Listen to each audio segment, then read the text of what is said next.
Hello दोस्तों, PSC परिवार के यूट्यूब चैनल पर आप सभी का स्वागत है। दोस्तों, आप सभी जानते हैं कि एमपी पीएससी मुख्य परीक्षा 2019 व 21 एवं 22 की अभी तिथि घोषित नहीं की गई, लेकिन 2019 और 21 की घोषणा कर दी गई है। मुख्य परीक्षा की दृष्टिकोण से 3 मार्कर क्वेश्चन अहम भूमिका निभाते हैं, इसलिए 3 मार्कर की सीरीज प्रारंभ की गई है, जिसमें सभी महत्वपूर्ण पुस्तकों के 3 मार्कर एवं टेस्ट सीरीज और पेपर्स के 3 मार्कर को कवर किया जाएगा। इस सीरीज में आज के इस वीडियो में हम आकार आईएएस के इतिहास और भूगोल विषय का जो 3 मार्कर बुक है उसके महत्वपूर्ण क्वेश्चंस को कवर करेंगे, इसलिए सभी लोग इस वीडियो को अंत तक जरूर देखिए। इसमें सभी महत्वपूर्ण क्वेश्चन ही समाहित किए गए हैं। विषय वस्तु आप देख सकते हैं कि इसमें इतिहास के संपूर्ण पार्टों को कवर किया गया है, साथ ही इसमें भूगोल के समस्त पार्ट को शामिल किया गया है। क्वेश्चन है हमारा मोहनजोदड़ो। यह सिंधु घाटी सभ्यता कालीन प्रमुख स्थल है जो पाकिस्तान के सिंध प्रांत में सिंधु नदी के किनारे स्थित है। इसके खोजकर्ता राखिलदास बनर्जी हैं और इसका अन्य नाम है वो इसको कहा जाता है मृतकों का टीला। इसकी प्रमुख विशेषता है क्षेत्रफल की दृष्टि से यह बड़ा नगर है। बृहद स्नानागार यहाँ से प्राप्त हुए हैं, साथ ही कांसे की नित्र मूर्ति के भी साक्ष्य हमें प्राप्त होते हैं। दूसरा क्वेश्चन है हमारा हड़प्पा। यह सिंधु घाटी सभ्यता कालीन प्रमुख स्थल है जो पाकिस्तान के पंजाब प्रांत में रावी नदी के तट पर स्थित है। इसके खोजकर्ता दयाराम साहनी द्वारा 1921 में की गई थी।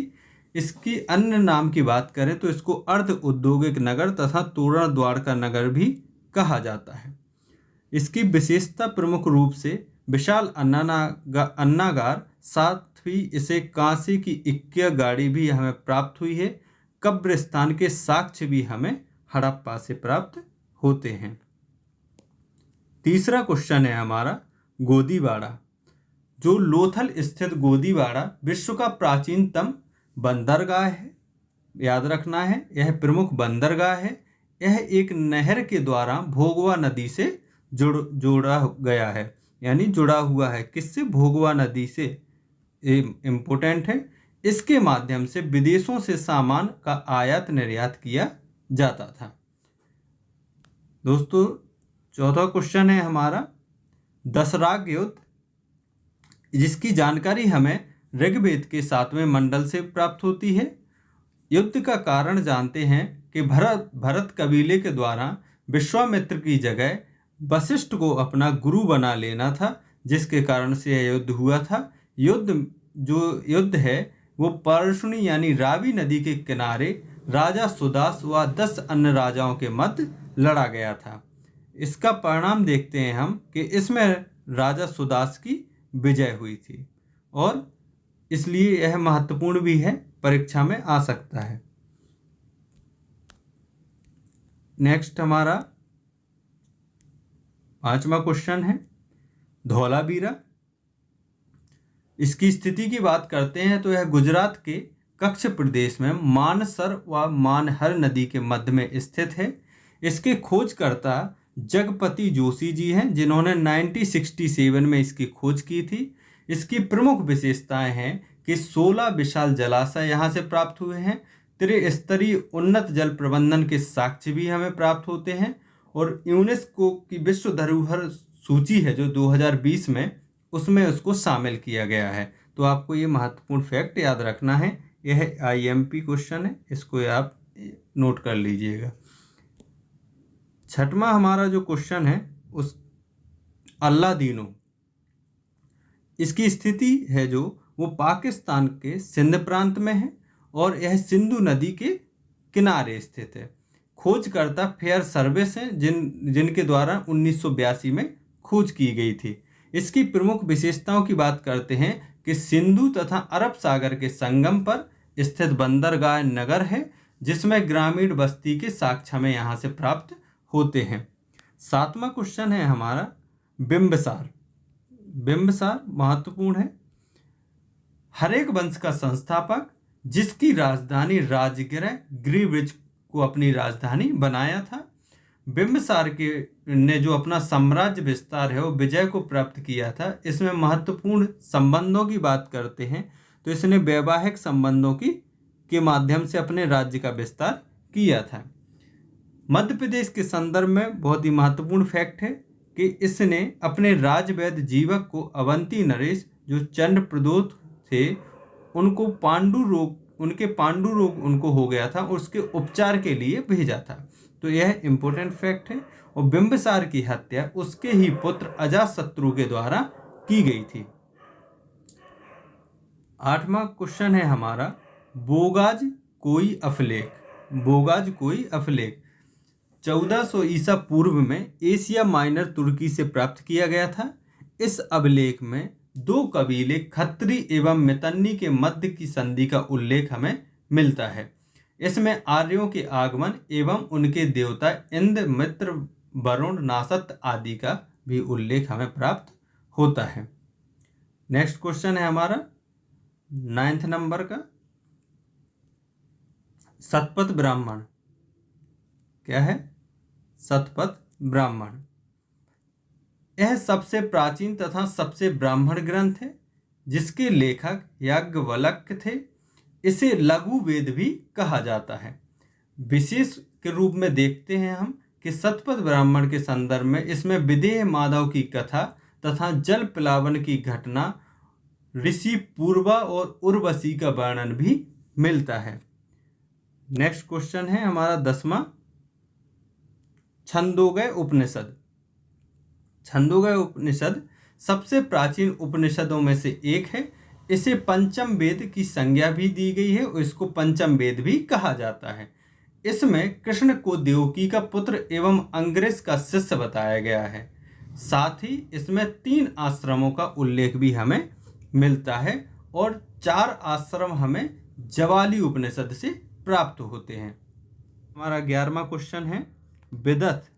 विदथ यह आर्यों की सबसे प्राचीन संस्था थी।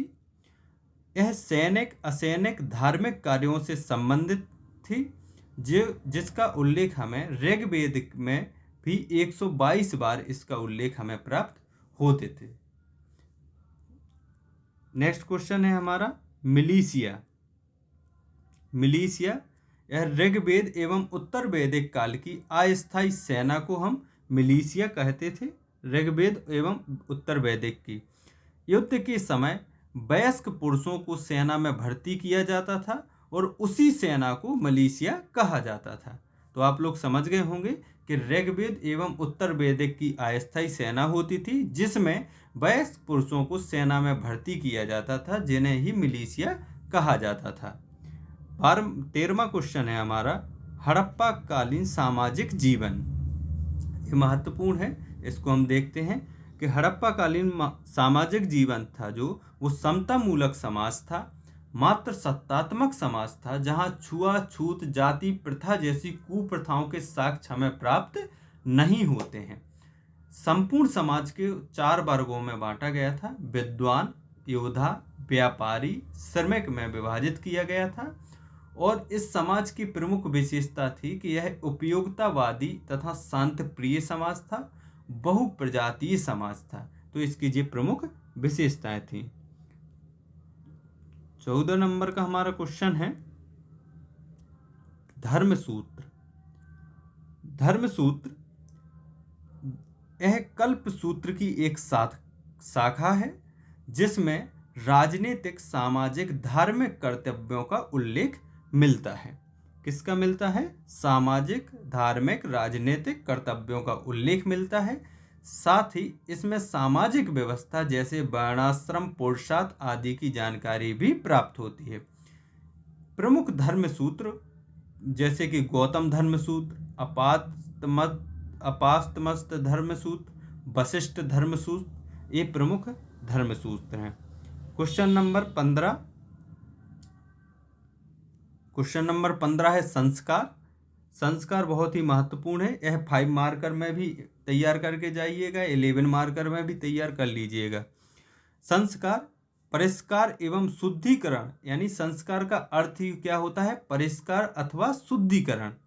अश्वलायन के गृह सूत्र में हमें 16 संस्कारों का उल्लेख मिलता है, जिसका उद्देश्य होता है कि व्यक्ति का सर्वांगीण विकास कर उसे समाज का योग्य नागरिक के रूप में तैयार करना।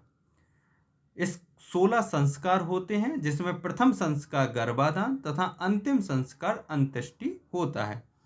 क्वेश्चन नंबर 16 है आहत सिक्के। आहत सिक्के, जिसे पंचमार्क मुद्रा भी कहा जाता था, भारत के प्राचीनतम सिक्के 5वीं शताब्दी ईसा पूर्व से प्राप्त होते हैं। आहत इसलिए कहा जाता है क्योंकि ये धातु के टुकड़ों पर, जो धातु होती थी उसके टुकड़ों पर मछली, सांड, धातु, हाथी, अर्धचंद्र आदि के आकृति का ठप्पा मारकर बनाए जाते थे। इन पर अनिवार्य रूप से सूर्य का अंकन प्राप्त किया जाता था और मुख्यतः यह सिक्के चांदी के होते थे। तो आपको 5 फैक्ट इसमें इम्पोर्टेंट पंच मार्क भी आ सकता है 3 मार्कर में, और आहत सिक्के भी आता है, तो एक ही है। पंचमार्क मुद्रा भी आहत सिक्कों को ही कहा जाता था। हमारा नेक्स्ट क्वेश्चन है 17वां, जिसमें है असमक महाजनपद। असमक महाजनपद की बात करें तो यह 16 महाजनपदों में से एक थी, जिसकी राजधानी पोतना या पोटिन को कहा जाता था, और एकमात्र महाजनपद जो नर्मदा नदी के दक्षिण में गोदावरी नदी के तट पर स्थित, यानी महाराष्ट्र में प्रांत में स्थित थी। असमक को अवंती महाजनपद ने जीतकर अपने साम्राज्य में मिला लिया था। किसने? अवंती महाजनपद ने जीतकर अपने साम्राज्य में मिला लिया था। ये महत्वपूर्ण है मध्य प्रदेश की दृष्टि से। नेक्स्ट क्वेश्चन है हमारा 18वां, कल्प। कल्प की बात करें तो यह वेदांग का एक अंग, जिसका अर्थ कर्मकांड है।